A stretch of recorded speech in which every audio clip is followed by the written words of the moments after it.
အားလုံးစီကချာကရာတွေကိုစုပ်ယူလိုက်တာကြောင့်သူတို့တော့ဒုက္ခရောက်ပြီးဖြစ်တဲ့အကြောင်းရင်ကူရာမာကပြောပါတယ်။ကယ်တိုရုပ်ထုမရှိတော့တဲ့အတွက်အမိအောင်ချာကရာလက်ခံမှုဆာစကေရဲ့ဆူဆာနိုကိုအသုံးချနေရဖြစ်ပြီးဆာစကေရဲ့ရင်းနေကန်နဲ့တိုက်ပွဲအတွေ့အကြုံကြောင့်ဟာဂိုရိုမိုနီကအစွမ်းထက်နေပြီလို့သတိပေးလိုက်ပါတယ်။သူသတိပေးနေတဲ့အချိန်မှာပဲဆာစကေရဲ့ဆူဆာနိုကအမိအောင်တွေစီကချာကရာကြောင့်ထေးပြီးဆူဆာနိုအဖြစ်အသွင်ပြောင်းသွားခဲ့ပြီးညရတို့ရဲ့ Shadow Clone ဂျူဆူကလည်းကိုယ့်ရဲ့အားနည်းချက်ဖြစ်တဲ့ထီးကျန်နေရကိုဖုံးဝဲဖို့အတွက်ပဲလို့ပြောရင်အနားကိုချက်ချင်းရောက်လာပြီးတီးချလိုက်ပါတယ်။ကူရာမာထေးပြီးစပေါက်တွေဝိုင်းချုပ်ပြီးတိုက်ပြီးမြဲလေဖြုံအောင်မဖြုံလဲဆူဆာနိုကြောင့်ဆာစကေတိုက်တဲ့မြောက်ကိုအလူးလဲခံနေရပြီးဘလုံးမှထိခိုက်အောင်လုပ်လို့မရပဲသူ့ရဲ့ထေးပြီးစပေါက်၃လုံးကိုပါဆူဆာနိုရဲ့ Lightning Arrow ၃ချောင်းကဖြတ်ပြီးထိခိုက်သွားပါတယ်။ပြီးရင်နောက်ဆာစကေကနောက်ထပ်ပွဲသိမ်းတဲ့ပွဲတစ်ခုကိုထုတ်သုံးဖို့ပြင်နေရကြောင်းနေရိုတို့ကလည်းသူ့အစတွေကတဘာဝချာကရာတွေထိုင်စုခိုင်းထားတဲ့ကူရာမာကိုမရသေးဘူးလားလို့နှမ်းမိလိုက်ပါတယ်။ကိုရာကိုဖြုတ်လိုက်တာနဲ့ညပြလာတဲ့တဘာဝစွမ်းရည်နေအားလုံးကနေရိုတွေကိုယ်လေးကိုစီးဆင်းသွားပြီးထေးပြီးစပေါက်၃ခုကပေါင်းဆက်သွားတာကိုလည်းဆာစကေကခန်းစားပြီးလိုက်ပါတယ်။အဲဒါကြောင့်ဆာစကေကသူ့ကိုနောက်ဆုံးတော့တတ်တော့မှလားလို့မေးလိုက်ပြီးနေရိုတို့ကလည်းသူတို့နှစ်ယောက်အတူတူအချိန်ကြာကြီးရှိခဲ့တာဖြစ်တဲ့အပြင်ဆာစကေကိုလည်းမျက်မျက်တတနဲ့တိုက်ခိုက်ပြီးအနိုင်ယူခြင်းပေမဲ့လက်ရှိဆာစကေကိုတော့မဟုတ်ဘူးလို့ပြောရင်ထေးပြီးအာရှူရာဖောင်ကိုထုတ်လိုက်ပါတယ်။ပြီးရင်နောက်အာရှူရာမုတ်ဆေဂျူဆူစစ်ဘတ်အာထရာဘီဘောရာစင်ကန်နဲ့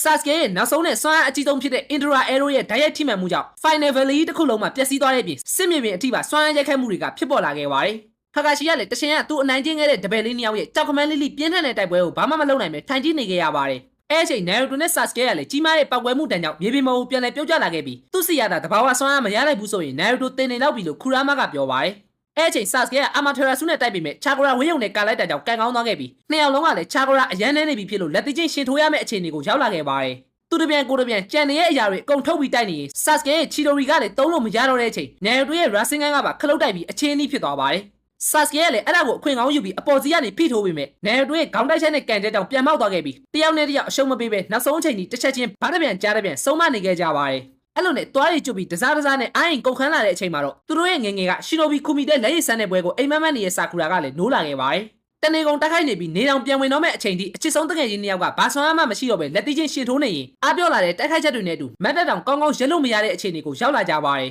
။သူတို့ဘလုံးမအားဆိုင်လို့မရတော့တဲ့အချိန်မှာခူရာမာကနေရိုတိုအတွက်ချာကရာနည်းနည်းလောက်ပြန်ဆုပ်ပေးထားပြီးမြဲအဲ့ဒါကိုရင်းနေကန်ရဲ့အစွမ်းနဲ့ဆာစကေကဆုပ်ယူလိုက်ပါတယ်။ပြီးရင်နောက်ရထားတဲ့ချာကရာနဲ့ချီတိုရီကိုထုတ်လိုက်ပြီးနေရိုတိုကိုအဆုံးသတ်ဖို့လုပ်ရင်နှုတ်ဆက်ပါတယ်ငါရဲ့တူးတဲ့သောတငယ်ချင်းလို့ပြောလိုက်ပါတယ်။ဒါပေမဲ့ခေါင်းဘက်ကနေမြင်လိုက်ရတဲ့နေရိုတိုကချီတိုရီမထိခင်အနားကိုကတ်သွားလိုက်ပြီးပင့်လိုက်သည့်တလုံးအားရပါရပြစ်ထည့်ပေးလိုက်ပါတယ်။ဆာစကေကလည်းနေရိုတိုကထက်ကသူ့ကိုတားဆီးနေတဲ့အတွက်အရှုံးပေးပြီးအသေးခံလိုက်ဖို့ပြောပေမဲ့ဆာစကေရဲ့တူးတဲ့သောတငယ်ချင်းကသူ့ဖြစ်နေရကြောင်းအဲ့လိုမလုပ်နိုင်ဘူးလို့ပြန်ပြောလိုက်ပါတယ်။အဲဒါကြောင့်ပဲဆာစကေကသူစုပ်ယူထားတဲ့ချာကရာရောသူ့ရဲ့လက်ကျန်ချာကရာတွေပါပေါင်းဆက်လိုက်ပြီးချီတိုရီကိုအာမာထေရာဆုမီးတောင်းနဲ့အုပ်ထားတဲ့ဂျူဆုနဲ့တစ်ချက်တည်းအဆုံးသတ်ဖို့ပြင်ဆင်လိုက်ပါတယ်